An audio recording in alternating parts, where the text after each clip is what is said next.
to live your legacy, where every story holds a turning point, and every turning point holds the power of legacy. Welcome to Live Your Legacy, the conversational podcast where we explore how life's defining moments shape the legacy we leave behind. I'm your host, Patricia D. Freudenberg, also known as Patty from New York, and this show is rooted in a simple truth. Grief is not always about death. Sometimes it comes through life's changes, losses, detours, and new beginnings. And here we speak with entrepreneurs, authors, leaders, and creators who have turned their life's defining moments into meaningful work and lasting contributions. Because legacy is not only what we leave behind, it's what we are shaping right now through vision, impact, and purpose. Today, I am honored to welcome our special guest, Pastor Jeff Moffett. Come on in, who is a speaker, pastor, neurodivergent advocate who has overcome an extraordinary series of life challenges, including being born premature, scarlet fever, abuse, homelessness, domestic violence, molestation, and cancer. And he's here to emerge us as a powerful voice of gratitude and resilience. Thank you for being here, Dr. PJ, Pastor Jeff Moffett. How are you today? And thank you for being here. Patty from New York. I'm super fantastic, and I'm honored to be on your podcast and to be able to share my story with you and your audience. Thank you. We're going to get right into it. Today, ladies and gentlemen. I'm going to ask Pastor Jeff the first question. Would you agree or disagree that hindsight is 20/20? Pastor Jeff, over to you. That's a very good question. I think a lot of people would immediately say that hindsight is 20/20, but 20/20 is what you consider to be the average level of vision. I believe that hindsight can be even better than 20/20, because when you learn the lessons of life, when you go through what they call the streets of hard knocks, when you've been knocked down, where you have to turn over to look up, like Les Brown says, I believe that gives you better than 20/20. And that allows you to see things that you wouldn't have saw at 20/20, because now you can see the very small, minute, intricate parts of life that you had just ignored. Why? Because you have the experience. Wow. That was really great. That was a great segue into our next question. Thank you for that. I appreciate you. Can you take us back a moment and share with us a pivotal moment that changed the direction of your life or work or both? Ooh, a pivotal moment. It might be a lot, but one that sticks out right now anyway. The most important one, I think, was in 1979. I was in Korea. And I wanted to be a pastor, a preacher as a child, unlike many of my contemporaries that they have the stories of they ran, and that's pretty common. But as a child, I've always believed in God, loved God, and wanted to be with God, so I wanted to go to church. As I joined the military after high school, I did what most teenagers would do. I went into the world, coming up with a father that was very strict. You know, I enjoyed my freedom. So I assigned to Korea, got there, and literally, Patty, you know, when they talk about you can't straddle the fence, the church was right across the street from the club. During the week, I go to I go to choir rehearsal at the church, and then go to the club first and get the seat, then go to the choir rehearsal, and then come back because I got a seat at the club. And there was a gentleman there that was higher ranking than I was, and he kept bugging me. I was low ranking. He said, Moffett, why don't you come to church with me? Moffett, why don't you come to church with me? Now, this was a different service than the general service. And one day I just got tired, Patty. You know, some like that gnat that keeps you want to swat The it. nudge, that Yeah, annoying nudge. Okay. And so I said, okay, I'm gonna go. I'm gonna go. And I went up, and my ideology, I'm just gonna be completely transparent. That area of the base is where the medical facilities were. And in the medical facilities and in admin in the Army back in the 70s, mostly females. So I was single, and I said, hey, the worst thing that can happen, there's a lot of women up there. I might be able to connect with one. Now you're thinking, okay. I was, yeah. So I go up, and I'm in the service. I'm enjoying the service. And there was a spiritual transformation while I was there. I went up for one reason. And when I left, I'll just put it this way because I don't want to frighten your listeners off, but there was a spiritual language and some spiritual experience. And I knew then that I had preached my first sermon and that it was now time for me to get back to what my desire was as a child. And from that time to this time, I have walked in the steps of being a messenger of the Most High. Wow. Certainly pivotal. Certainly pivotal. And I could feel you going right back there, right? I could feel you going right back there. That was beautiful. You brought us with you. So thank you for that. Wow, that's amazing. So what challenge would you say was a blessing in disguise? The challenge that was a blessing in disguise. Now, this one, I don't have to think long. Patty, after 20 years of active duty service and a blessing to go right into a career after I retired, I'm working for a company out of Atlanta, working in tech, good salary and comfortable. I get a phone call that says we're having a company meeting. And it's a small company. They were a startup. I go to the meeting, and I think the only time in my life, no, that was the first time, they gave me a pink slip. The company was belly up, bankrupt. Oh boy. Took the pink slip home, put it in a drawer. This is crazy. God talked to me. He said, you are not unemployed. Go to work. Wow. Patty, you probably never heard anybody say this. I went to work for 3 months, like nothing had happened, like I never received a pink slip, because God said, you're not unemployed. Because if I'm not unemployed, that means I go to work. So I did. First month, it was okay. I had to tell my wife, of course. Now imagine what you would do if your husband came home and said, I got a pink slip, but God said I'm not unemployed, so I'm going to work. Yes. She humored me the first month. I could see that being complicated. That was a challenge. She humored me the first month. The second month, she's nudging me a little bit, but maybe she feels like I'm just in denial. And ultimately, in the third month, it's time for you to get a job, right? But in that third month, what happened was a new company came in, and the way the government works, my position had already been funded.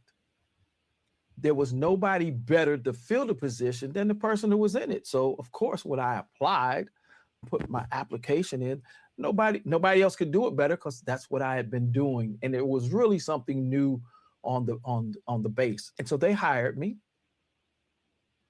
And the most beautiful blessing of it was, since it had already been funded, God said, remember, I was not unemployed.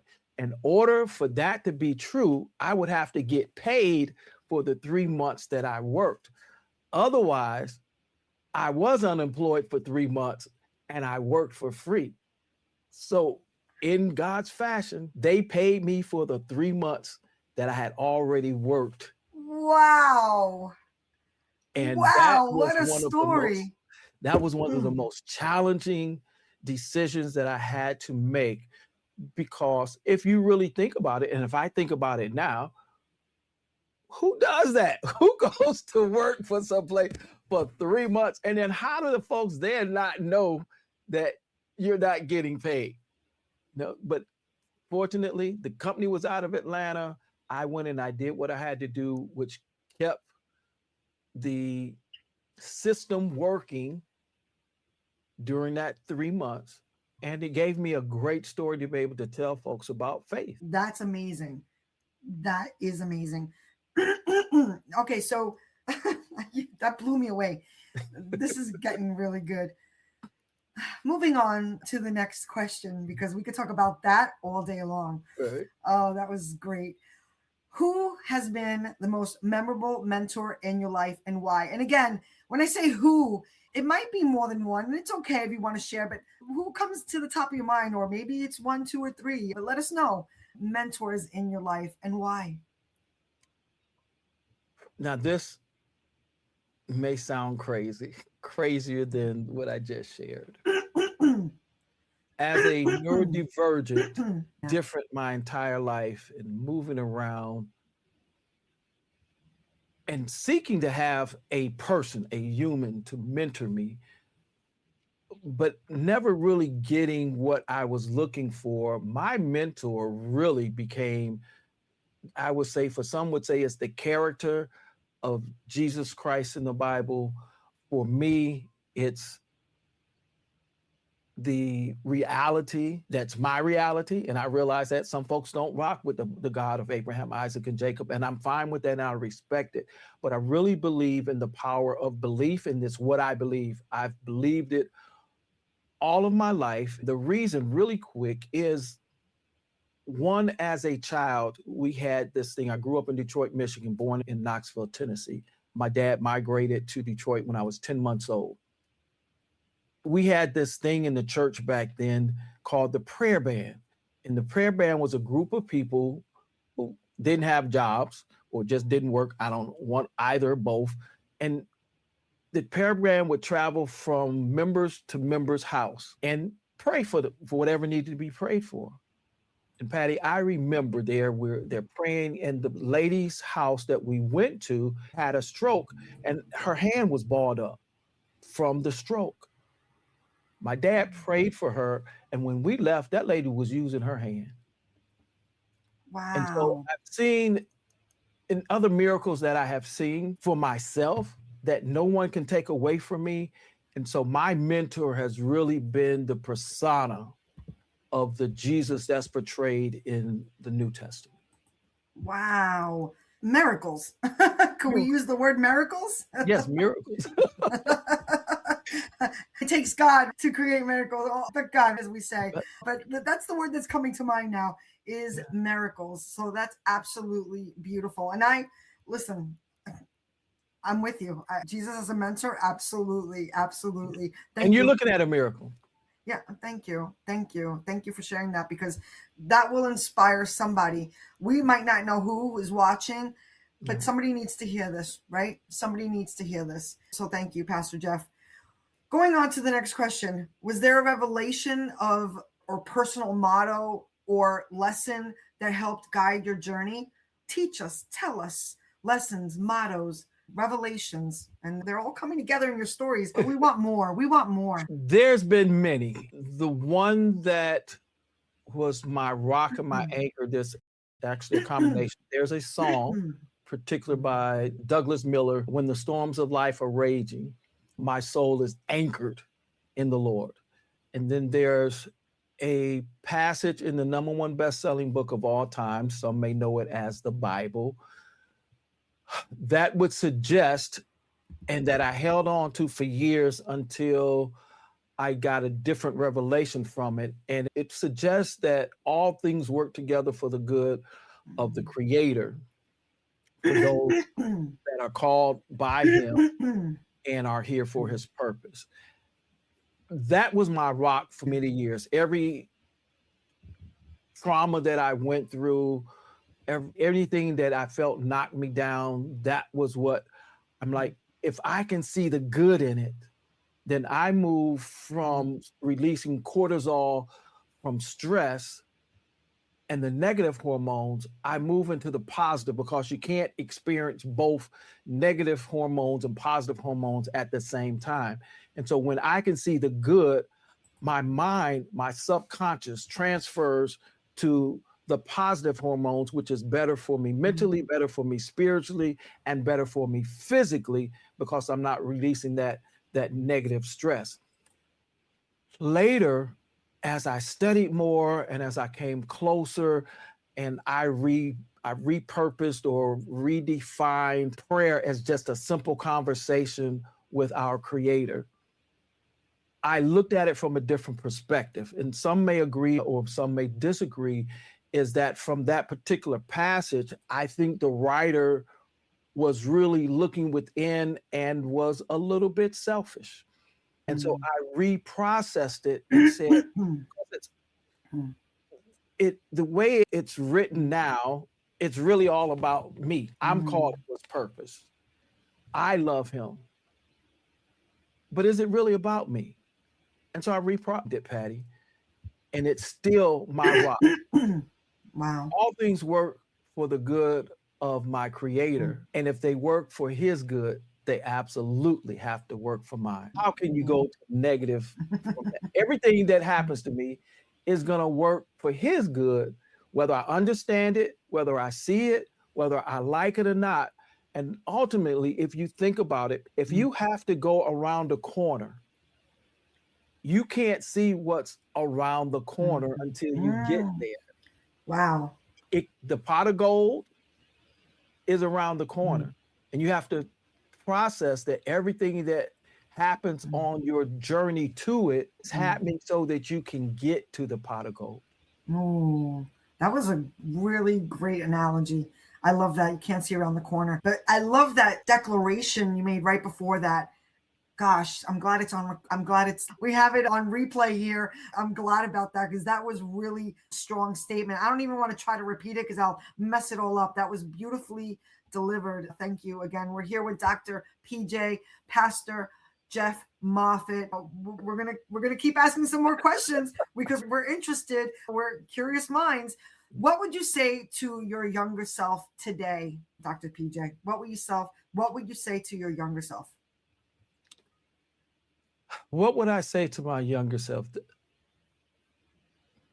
I would tell my younger self, no matter what happens to you, no matter what people say, no matter what illnesses may come, never give up. See gratitude rather than complaining, and life will work out for you. Did everybody get that? That's beautiful. That's a message to all of us, not only your younger self, but to all of us. That was really beautiful. What wisdom would you want your future self to keep holding on to? That's a question that I've heard often. And being a neurodivergent, I process it different than most. It's my belief system that there is no future. It is no past. This is interesting. Keep going. Only the present. And so what I would tell, if there was a future self, I would tell my future self, live in the present because your future is not promised. Wow. Strong stuff today. Thank you. That was beautiful. That was absolutely beautiful. I keep saying that because everything you're saying is just amazing. I'm so honored to have you on the show today. Thank you for really diving deep. What does legacy mean to you personally, Dr. PJ? What does legacy mean to me personally, Patty? It's threefold. Being a man of spirituality, legacy for me means that I carry on the legacy of the God that I believe in and that I read in the Bible, based off of John 17. And that is what I consider to be the Lord's Prayer rather than Matthew 6. because that's a conversation between the father and the son. Wow. And there was nothing that the son asked for that the father didn't give him. And his conversation was that his disciples would become a part of that oneness. And then that all that believed in him afterwards would also become. So since I'm a part of that oneness, I live out the legacy of what was then called the followers of the way. That's one aspect. The second aspect is my heritage, my ancestry. I get an opportunity to either be the one that puts the red light up, or I'm the one that keeps it on track and moves it forward. So there's a responsibility that I have to do the best that I can for my family and prepare my son and my son's children, or my sons, and prepare my grandchildren to keep the baton moving. And then ultimately, what I have no control over is what do my children and my children's children do in their perspective to legacy and how they carry that out. That's the aspect that I have no control over.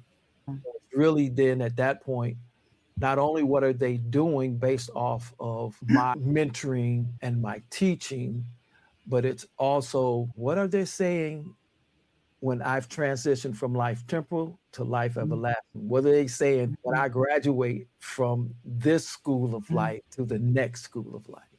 You must be reading my mind, because my next question is, what do you hope people remember most about the way you lived, worked, or served? Patty, that's a profound question. And the truth of it is, all I really want them to remember,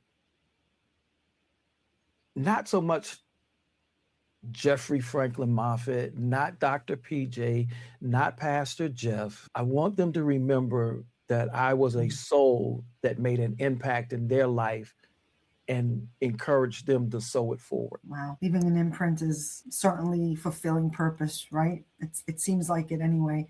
Thank you for that. Beautiful. Again, beautiful, amazing. Yep. That's what you're going to get here with Pastor Jeff. Beautiful and amazing. Yeah.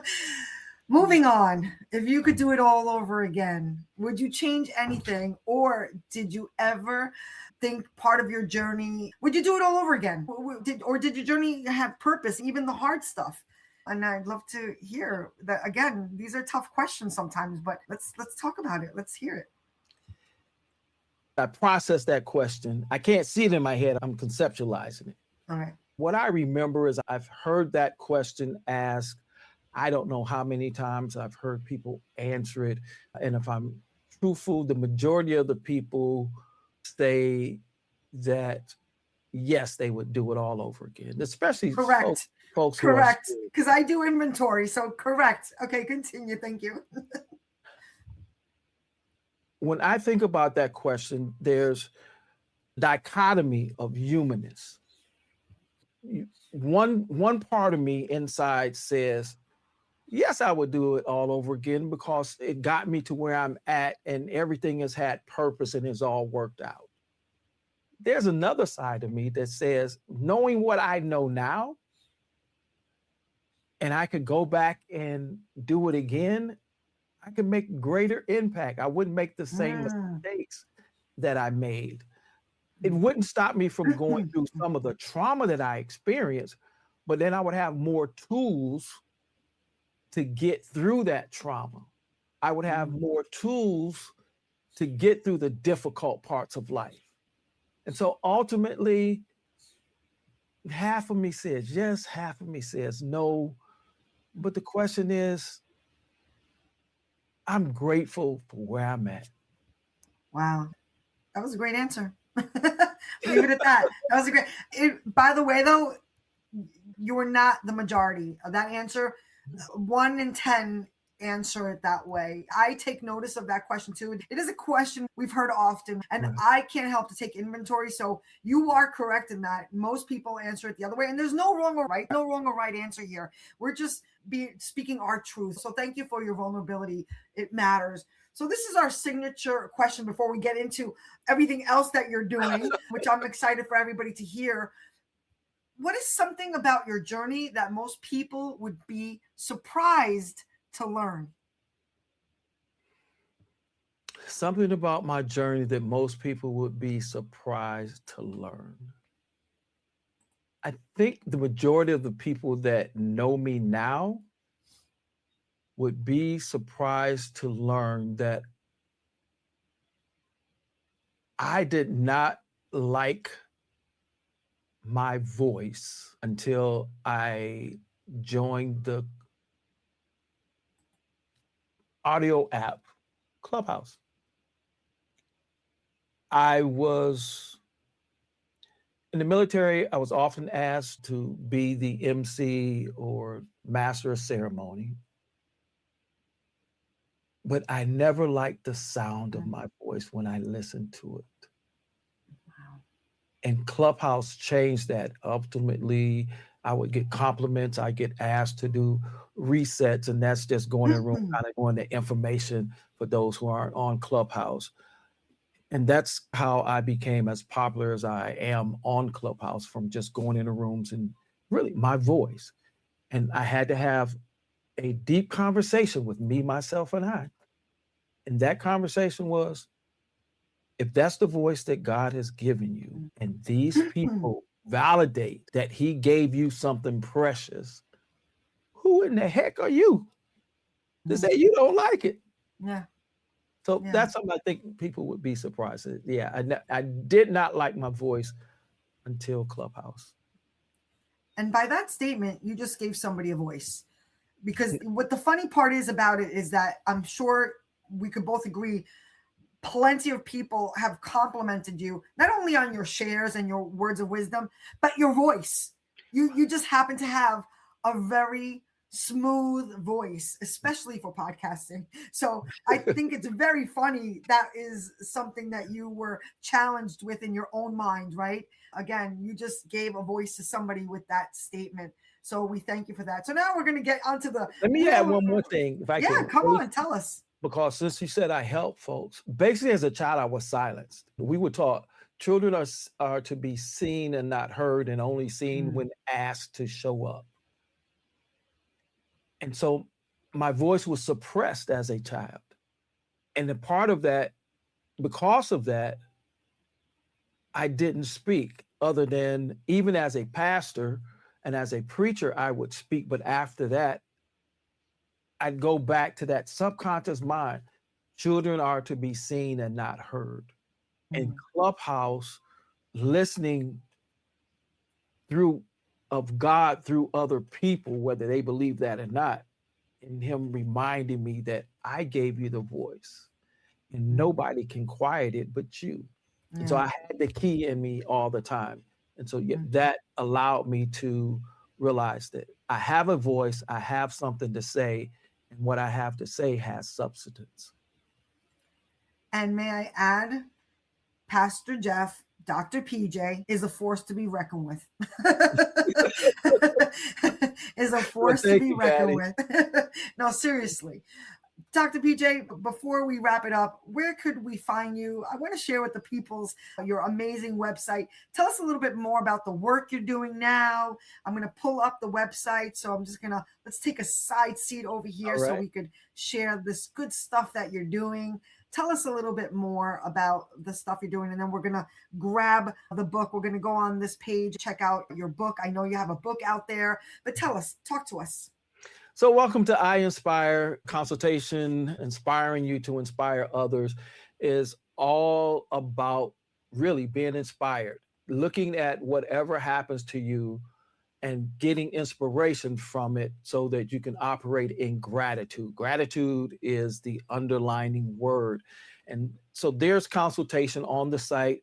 I do marriage counseling. I do grief counseling.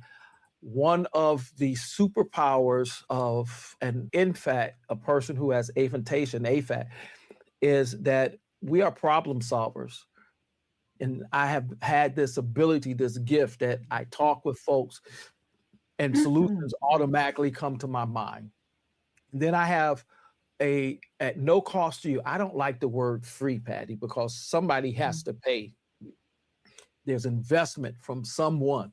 And so at no cost to you, there is my ebook, Embracing Gratitude and Grief. And this was inspired during the COVID timeframe when I had to eulogize, or I got an opportunity to eulogize a pretty substantial part of our congregation, as well as family, friends, and even people, neighbors, loved ones. I got to the point, Patty, that I'm like, God, if you don't give me something, I can't keep saying the same things over and over again. And even during that time frame, I customize all of my eulogies based off of the information I get from the families. I don't like a cookie cutter eulogy because I think it disserves the individual and their legacy. And so I'm having this conversation. What do I tell the people? I'm tired of telling, I can't do the same thing. And little did I know, God gave me two analogies. One is that this thing that we call death, I call it transitioning from life temporal to life everlasting, is like a commencement exercise for parents, guardians of their child that graduates from high school. This is the first big commencement. We got the other ones, little ones, but this is big. And so you're celebrating this euphoria, there's excitement of this, a great accomplishment. And then there's the roller coaster, there's the flood of reality that I'm losing this person, I'm losing control. They may move out, their presence is not here. And now they go through this stage of grief, depression, and anxiety, and understanding that it's a bittersweet moment. You learn, or you should learn, if you can see the gratitude in it, then you minimize and you get through that negative side. And then the second, this one was so powerful for me.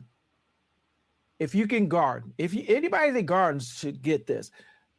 If you look in the garden, the gardener plants the seeds, the gardener takes care of the flowers, the gardener pulls the weeds out, and the gardener celebrates the flower.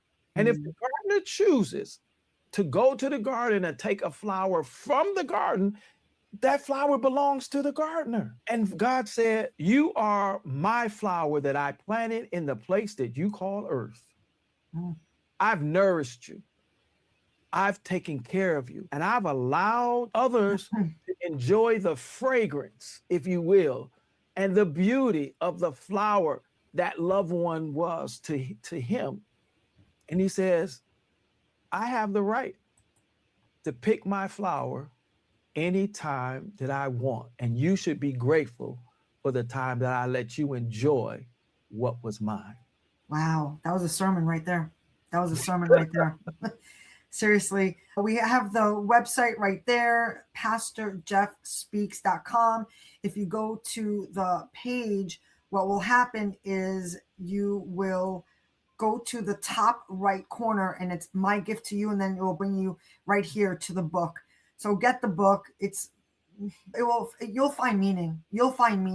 It's a beautiful message to the world and to help you, right? To help, to inspire, to motivate, to educate, and all of the above. You've heard Dr. PJ here share a little bit of where he's coming from. You're going to get more of that in this book, and you will be empowered. Can you give us some closing remarks, PJ, Pastor Jeff? Absolutely. I also have Conversations with God from the War in Afghanistan, a 31-day devotional that can be used. It's recycled. You can use it every 30 or every 31 days. That's on Amazon. And it also has a journal of the same name that goes along with it. As I think about my passion for my vision framework, and I say that being one who has aphantasia, there's a grief that impacts neurodivergence go through because people don't understand us being different. And so my closing remarks would be very simple, and my framework of my vision is to remember to validate that all of us are human.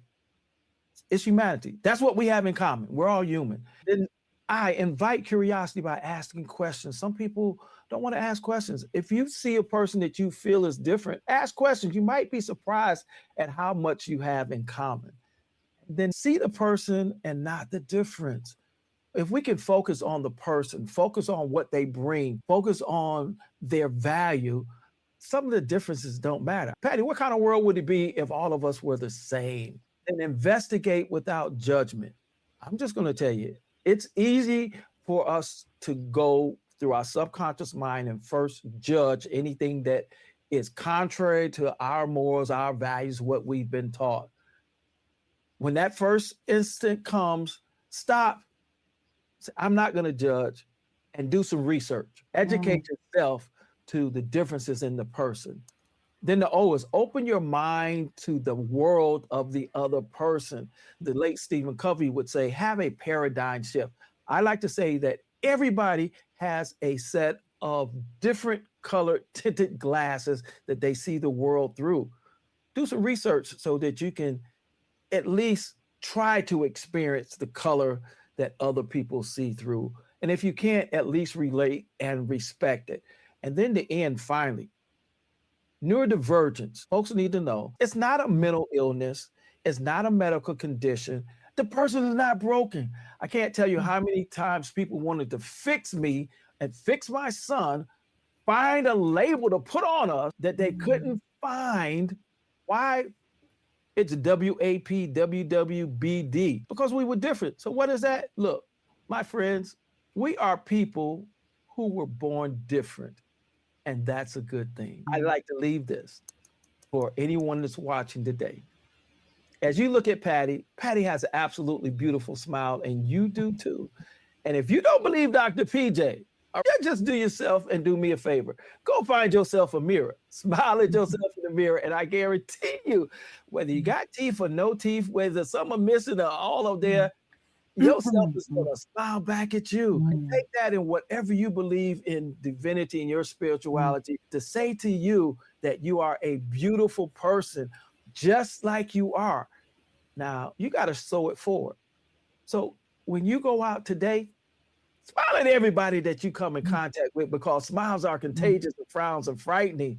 And I guarantee you one more thing. I don't do a lot of promising. I'll do a lot of guaranteeing.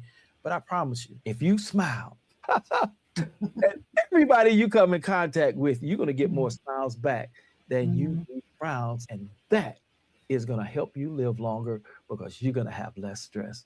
Patty? Thank you. And that was a great message for today. The universal language, smile. Thank you so much. This was Live Your Legacy. Today we had Pastor Jeff Moffett, Dr. PJ. We thank you. We thank you so much for being here.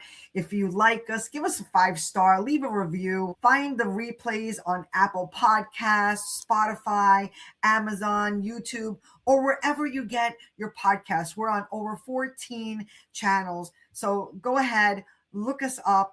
And if you like it, tune in next time. Thank you so much, Pastor Jeff.